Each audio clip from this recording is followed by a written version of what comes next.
Bapak, ibu-ibu rahimakumullah. Alhamdulillah, kita lanjutkan setelah salat maghrib ini dengan kajian atau ta'lim atau menghadiri majlis ta'lim. Hari ini kita berada tempat yang mulia adalah masjid. Menghadiri majlis yang mulia adalah majlis ilmu. Apa keistimewaan, keutamaan menghadiri majelis ilmu?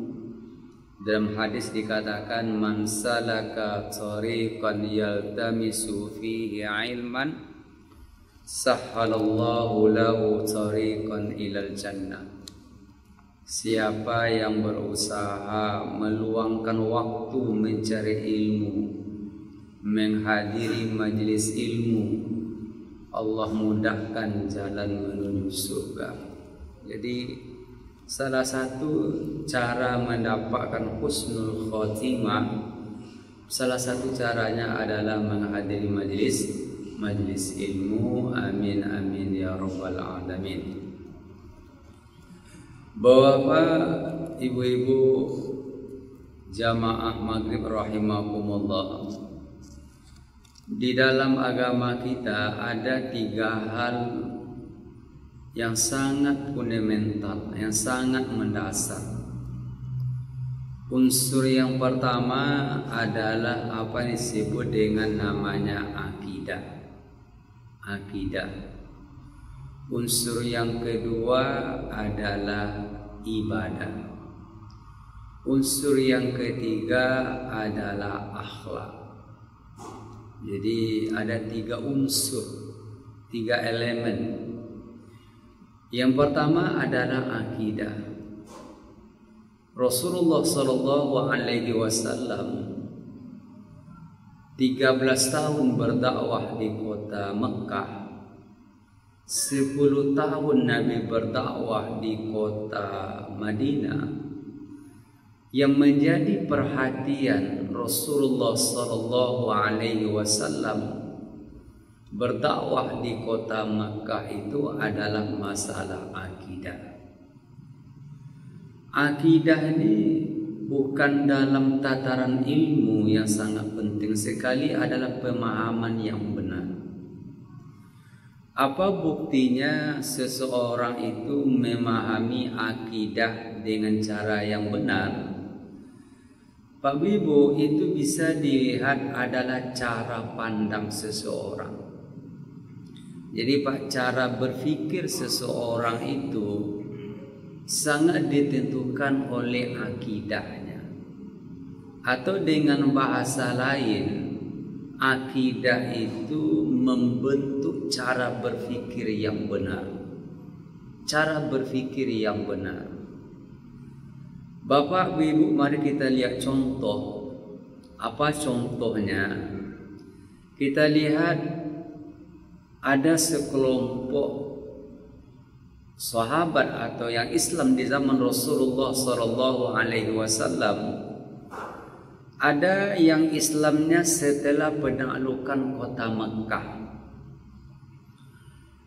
Sewaktu mereka masuk Islam, mereka mengatakan yamununa alaika an aslamu, bahwa wahai Muhammad, kami ini masuk Islam itu ada lebihnya dengan sahabat-sahabat yang lain.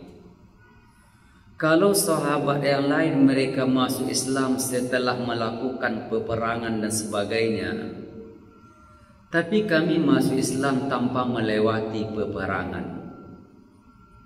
Artinya yamununa alaika, mereka merasa lebih dengan masuknya Islam mereka tersebut. Jadi bagi maraso hebat, maraso lebih sewaktu mereka masuk Islam setelah penaklukan kota Makkah. Hal ini dibantah oleh Allah dalam Al-Qul la tamunnu alayya Islam. Allah membantah, jangan kamu merasa bahwa Islamnya kamu itu memberikan kontribusi yang sangat luar biasa. Yang menjadi catatan kita adalah kita lihat bagaimana cara berpikir sahabat sekaliber Abu Bakar, Umar radhiyallahu anhu, Ali bin Abi Thalib, Utsman bin Affan dan sebagainya. Tidak ada mereka merasakan bahwa mereka lebih daripada orang lain. Bahkan Umar mengatakan, iman saya tidak akan pernah mengalahkannya iman Abu Bakar. Maaf, imannya Abu Bakar tidak akan bisa mengalahkan iman saya. Artinya tetap dia memuji Abu Bakar, tidak merasa lebih. Catatannya kenapa hal ini yang terjadi begitu luar biasanya? Sahabat yang dibina oleh Rasulullah Abu Bakar, Umar, Utsman, Ali dan sebagainya. Kenapa akidahnya mantap? Akidah itu mantap. Maka apa bentuk akidah itu? Cara berfikirnya mantap. Nah inilah Bapak Ibu rahimakumullah. Maka menanamkan akidah itu sesuatu yang prinsip. Sesungguhnya apa yang terjadi pada hari ini juga masalah akidah, Pak. Kita ingin contohkan dalam pengajian kita pada malam hari ini. Umpamanya terkait dengan memilih pemimpin. Seringkali kita hanya sewaktu bicara pemimpin itu hanya dalam tataran politik saja. Dalam tataran politik. Sesungguhnya berbicara tentang pemimpin itu adalah bagian daripada akidah. Kalau kita baca buku akidah, itu di penghujung bahasa itu adalah babul imamah, bab tentang kepemimpinan. Artinya adalah bahwa masalah pemimpin itu adalah cerminan akidah seseorang, cerminan agama seseorang. Bapak Ibu bisa bayangkan kalau umpamanya imam sholat kita, umpamanya ada imam yang dadakan datang, ya bukan sehasar umpamanya datang. Kemudian bacaannya mengecewakan jamaah, pasti jamaah protes semuanya. Ini siapa yang jadi imam ini? Nggak layak menjadi imam. Kita bisa bayangkan 5 menit saja kita diimami oleh orang yang tidak baik, panjang komentar kita. Apalagi kalau kita sekian lama waktu nantinya. Nah ini menunjukkan bahwa masalah mencari siapa yang memimpin kita itu bagian daripada akidah. Bapak Ibu, contoh saya lihat kita contohkan.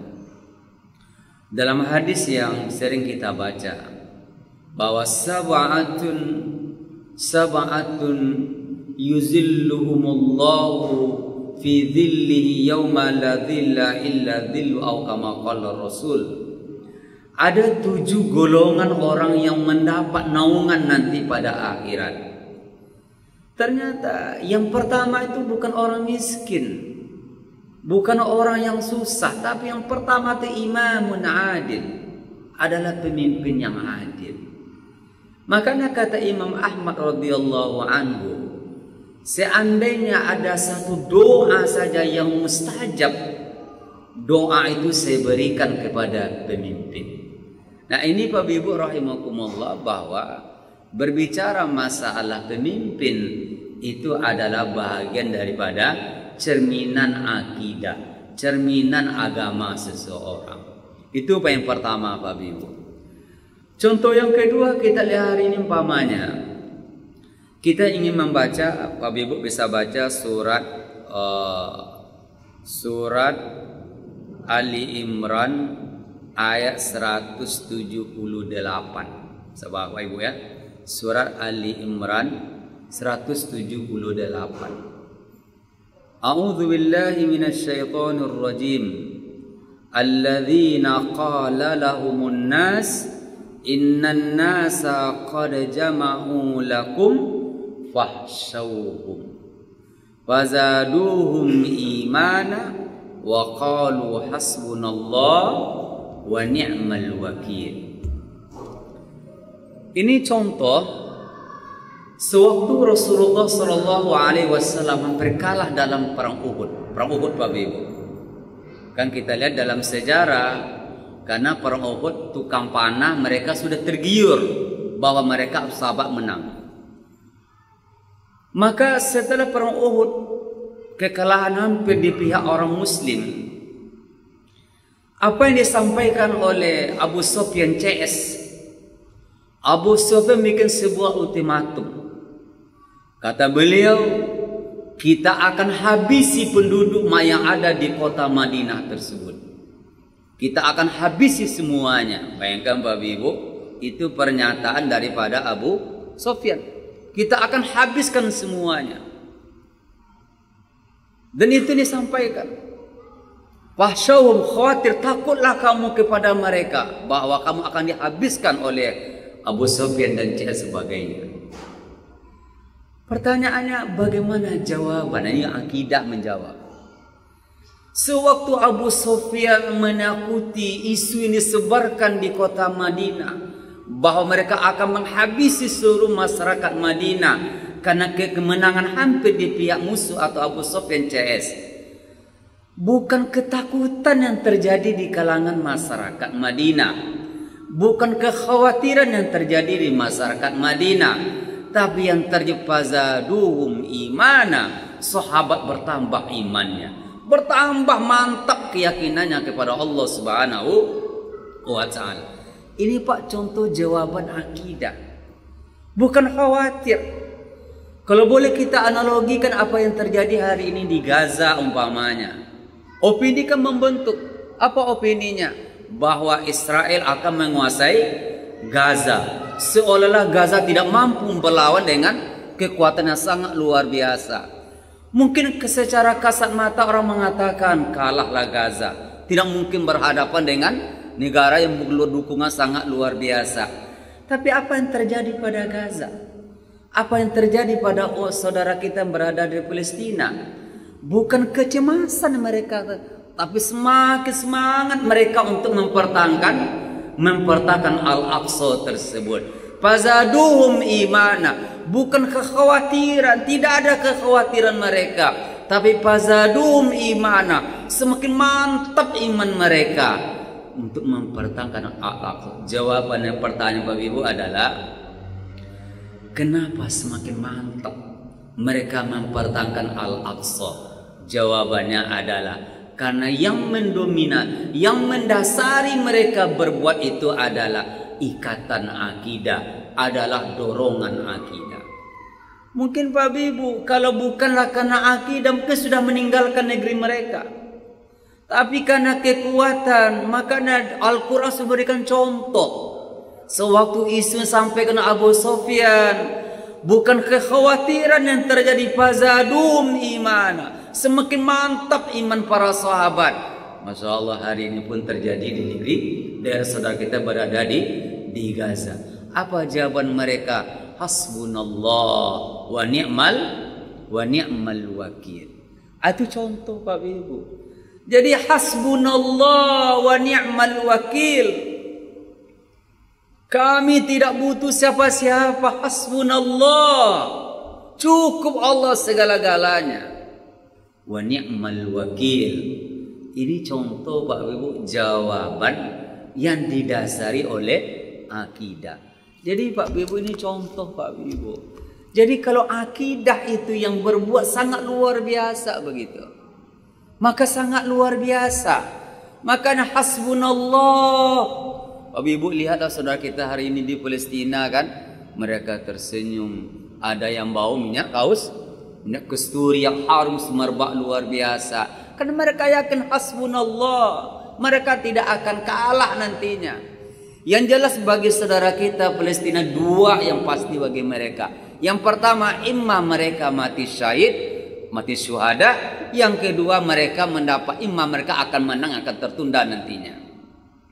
Kan janji Allah, alladzi barakna haulau, negeri yang barokah.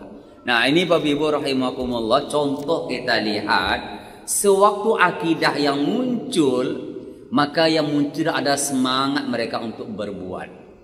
Saya ingin contohkan yang kedua Pak Ibu adalah apa yang terjadi pada umat Nabi Musa alaihissalam.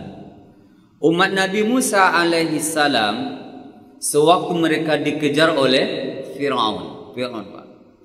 Maka apa kata umat Nabi Musa kepada qala ashabu Musa inna lamudrakun. Kata Musa, wahai Musa, kita mau dikejar sedikit lagi, kita akan bertemu dengan musuh Firaun. Kenapa? Di depan ada laut, di belakang ada Firaun. Pak, kecemasannya sangat luar biasa. Coba kita baca ayat berikutnya Pak Ibu. Saya ngajak Pak Ibu membaca surat Asy-Syu'ara ayat 61 sampai 63. Apa jawaban Musa? Qala kalla. Tidak kata Musa alaihi salam. Allah akan ada memimpin kita.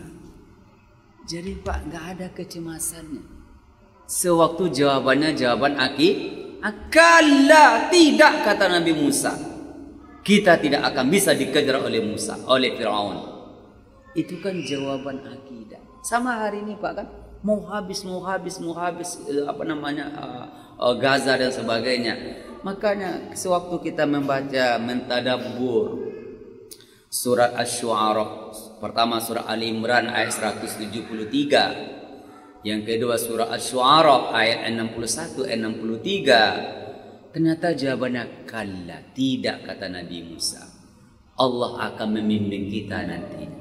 Ini contoh Pak Ibu, ini contoh kita lihat. Nah, artinya Pak Ibu rahimakumullah, bahwa sesungguhnya hal yang mendasar pada umat ini adalah pemantapan akidah. Pemantapan akidah.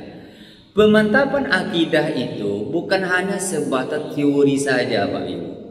Bukan hanya sebatas teori saja. Tapi bagaimana kita terinspirasi dengan kisah-kisah yang terdapat di dalam Al-Quranul Karim atau dalam sirah Nabawiyah. Nah, inilah yang dikatakan Bapak Ibu rahimakumullah, bahwa kekuatan yang pertama umat itu adalah pada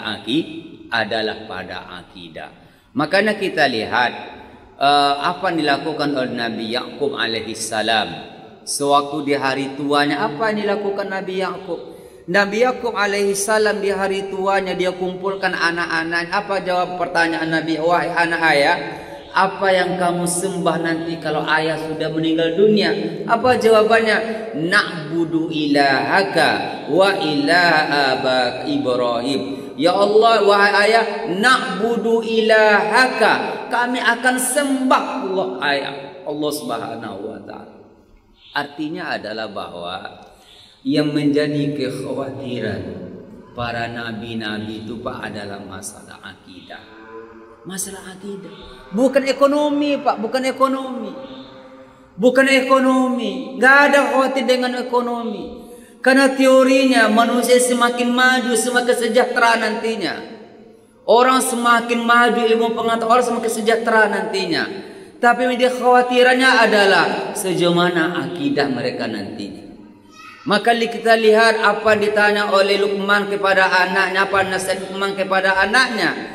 Ya bunayya la tusyrik billah, wahai anak jangan syirik, mantapkan akidahmu kepada Allah. Jadi itu contoh Pak Ibu ya, bahwa yang mendasar itu akidah. Maka maaf Pak Ibu, apa rahasianya sewaktu seorang bayi lahir? Kan diazankan oleh ayah dan azan telinga kanan, qamat telinga. Itu kan kata-kata tauhid. Kata-kata tauhid yang disampaikan. Allahu Akbar, kata-kata tauhid. Karena inilah yang mendasar Pak, bukan ekonomi. Makanya sama hari ini umpamanya tingginya angka perceraian di masyarakat kita, itu bukan masalah ekonomi. Bukan ekonomi, tapi adalah masalah akidah. Masalah akidah saja. Tapi alasan yang muncul adalah alasan ekonomi dan sebagainya. Makanya sedih juga kita mendengarnya hari ini Bapak Ibu ya. Biasanya yang terjadi suami menceraikan istri. Tapi hari ini yang terjadi adalah istri yang minta cerai. Istri yang minta cerai. Kalau bahasa awalnya Bapak Ibu, biasanya kapal yang meninggalkan dermaga. Hari ini dermaga yang meninggalkan kapal. bukan ekonomi Pak, masalah akidah semuanya, masalah tauhid semuanya. Nah ini Bapak Ibu rahimakumullah, yang menjadi perhatian kita kepada generasi kita adalah pemantapan akidah nih Pak. Artinya bagaimana membahasakan akidah dengan bahasa hari ini Pak, contoh Bu. Jadi bagaimana membahasakan akidah dengan bahasa hari ini sehingga mereka yakin ternyata dengan akidah selesai semua masalahnya. Hasbunallah wa ni'mal wakil. Yakin mereka Allah segala-galanya. Ini Pak Ibu masalah akidah. Makanya Rasulullah SAW 13 tahun Nabi berdakwah di kota Mekah, itu konsentrasinya adalah masalah akidah. Yang kedua Bapak Ibu, hal yang mendasar dalam ibadah yang kedua adalah ibadah. Jadi Bapak Ibu, ibadah itu adalah buah daripada akidah. Coba kita bayangkan apa yang mendorong kita sholat subuh berjamaah di masjid? Akidah kita. Apa yang membuat kita berat subuh ke masjid? Pengen Allah yang memanggil kita. Bahkan azan subuh berbeda dengan azan solat yang lain. Diingatkan as-salatu khairum minan naum. Apa yang membuat kita kadang-kala berat untuk melangkah subuh ke masjid? Kita tahu pahalanya luar biasa. Kenapa dorongannya lemah? Jawaban Pak, karena akidah. Coba Pak, kalau akidahnya kuat, kita akan semangat untuk melangkahkan ke masjid. Nah, maka Ibu, di atas yang dasarnya adalah akidah, maka akidah yang bagus itu akan melakukan ibadah yang bagus. Makanya pesan Luqman kepada anaknya, ya bunayya la tusyrik billah. Berikutnya apa kata Luqman? Wahai anak, lupa berbuat solat kamu akim solat. Nah ini Ibu rahimakumullah, unsur yang kedua itu adalah ibadah. Tapi sekali lagi, ibadah itu berangkat daripada akidah yang benar. Saya ingin contohkan Pak Ibu, umpama begini Pak Ibu ya. Contoh dalam ibadah muamalah kita,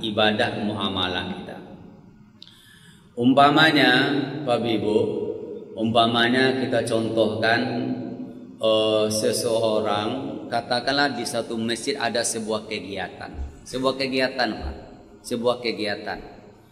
kemudian kegiatan itu judulnya adalah donasi membangun sebuah sekolah. Artinya dimintalah kepada jamaah untuk berdonasi.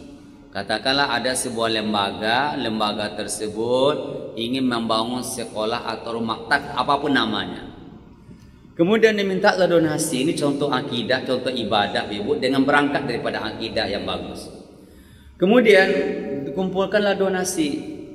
Setelah donasi dikumpulkan, maka yang katakanlah umpamanya saya yang datang, maaf contoh saya yang datang, saya sampaikan, Bapak Ibu, terima kasih atas donasi yang telah diberikan kepada lembaga saya.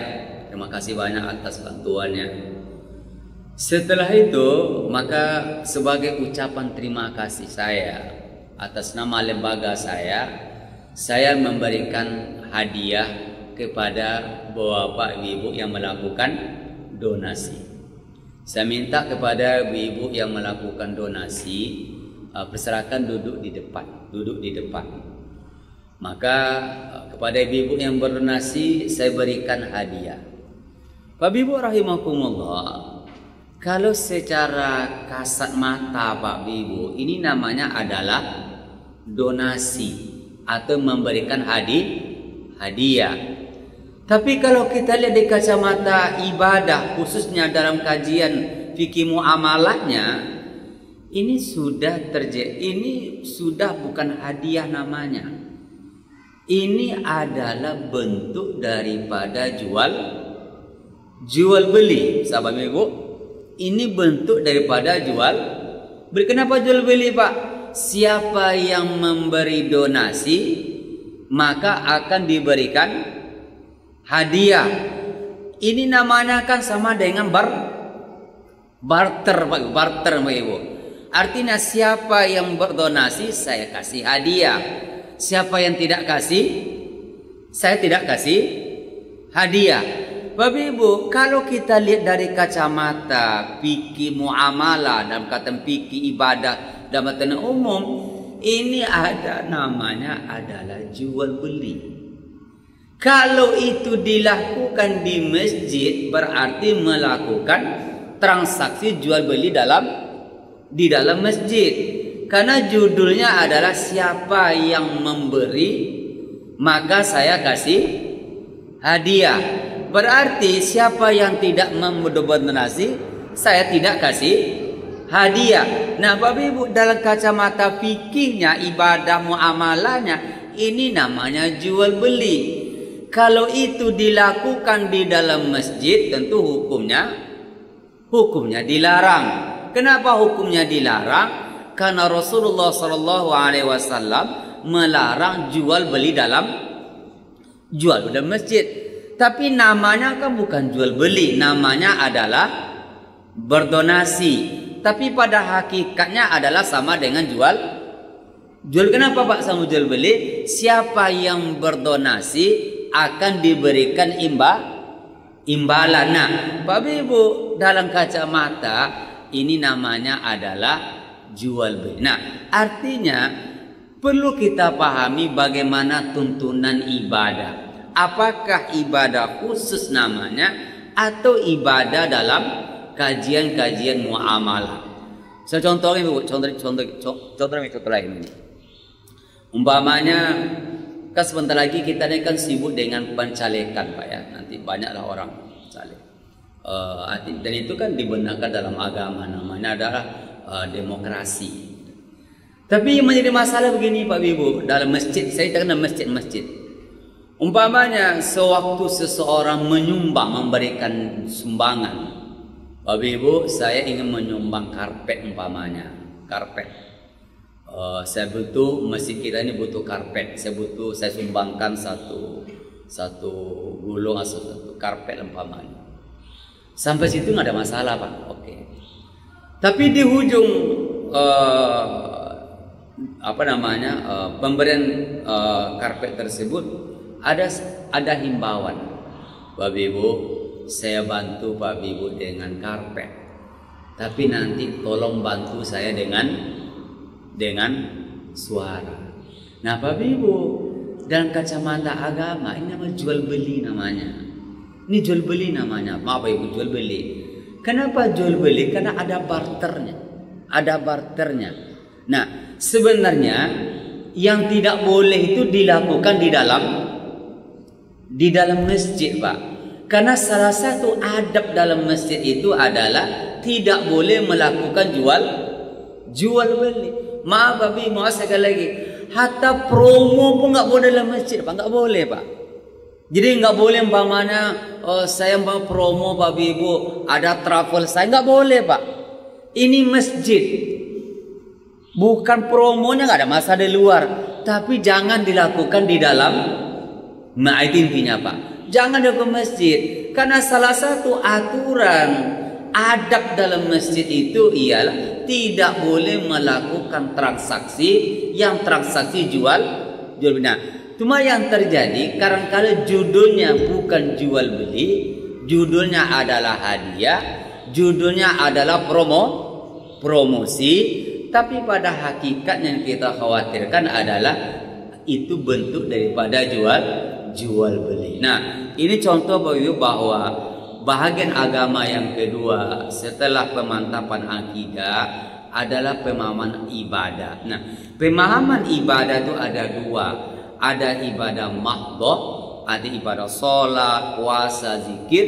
Yang kedua ada ibadah ghairu mahdhah. Ibadah ghairu mahdhah itu ini disebut dengan namanya muamalah. Nah, ini juga dipahami dengan cara yang benar.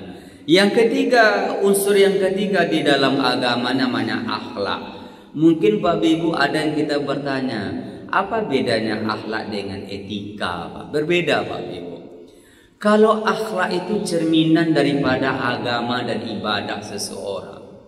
Jadi akhlak itu cerminan daripada ibadah. cerminan daripada akidah kita. Makanya butuh pak ibadah yang makanya apa buktinya seseorang itu ibadahnya bagus? Bukti itu adalah pada akhlaknya. Bukti itu pada akhlaknya. Makanya sering ayat kita baca Allah sewaktu berbicara tentang umpamanya tentang salat, innas salata tanha anil fahsya'i wal munkar.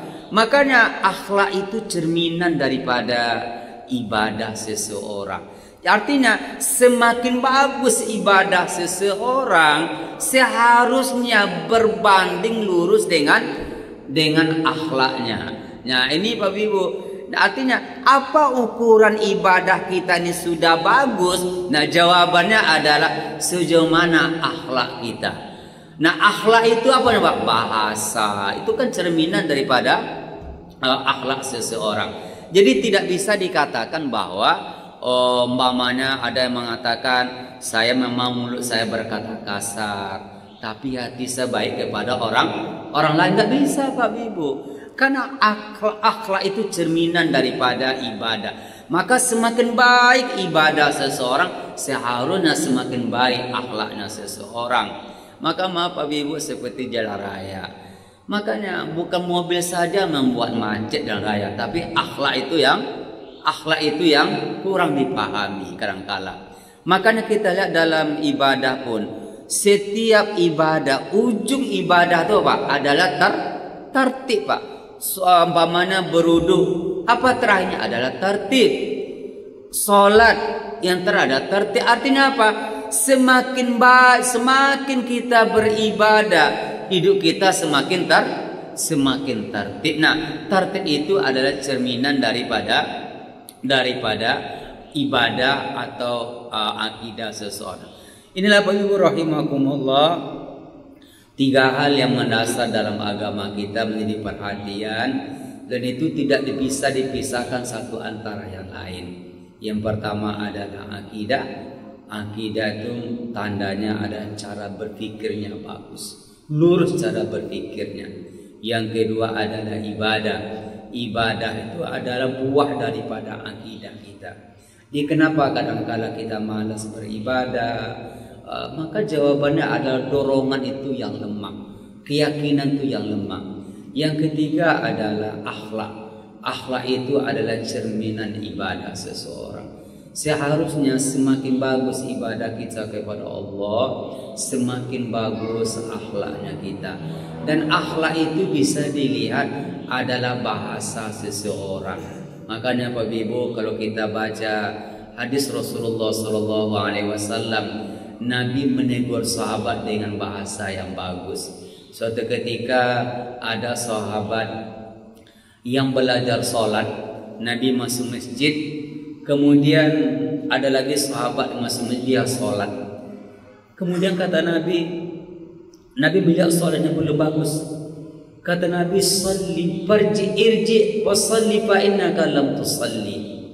Kata Nabi, ulanglah sholatmu kembali. Kata Nabi, kamu belum sholat. 3 kali sahabat ini mengulang sholatnya Pak Ibu. Apa kata ya Rasulullah? Alimni, ajarkan saya sholat. Artinya begitu santun Nabi menegur seseorang. Nah ini Bapak Ibu contoh kita lihat, santun kali Nabi menegur seseorang.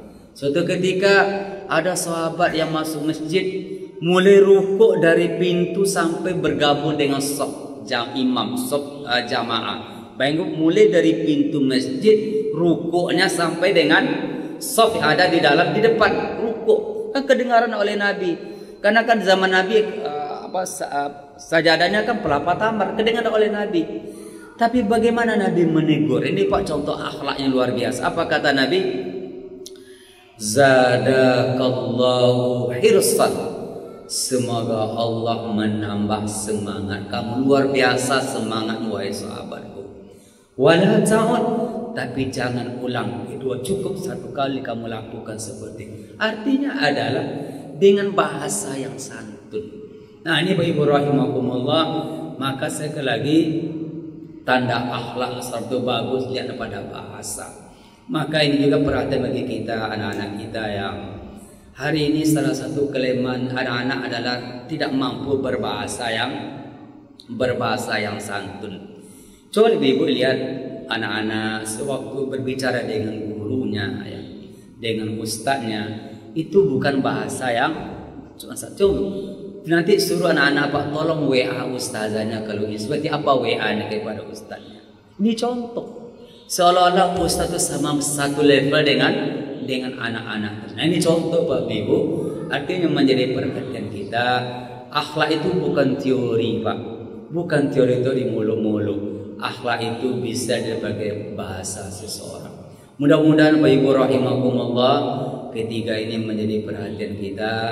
Yang pertama adalah akidah, yang kedua adalah ibadah, yang ketiga adalah akhlak. Mudah-mudahan ketiga-tiga ini menjadi pakaian kita, menjadi kebiasaan kita, baik dalam kita secara pribadi, baik dalam berkeluarga, baik dalam bermasyarakat. Akhir kalam, subhanakallahumma rabbana bihamdika asyhadu an la ilaha illa anta astaghfiruka wa atubu ilaik. Wassalamualaikum warahmatullahi wabarakatuh.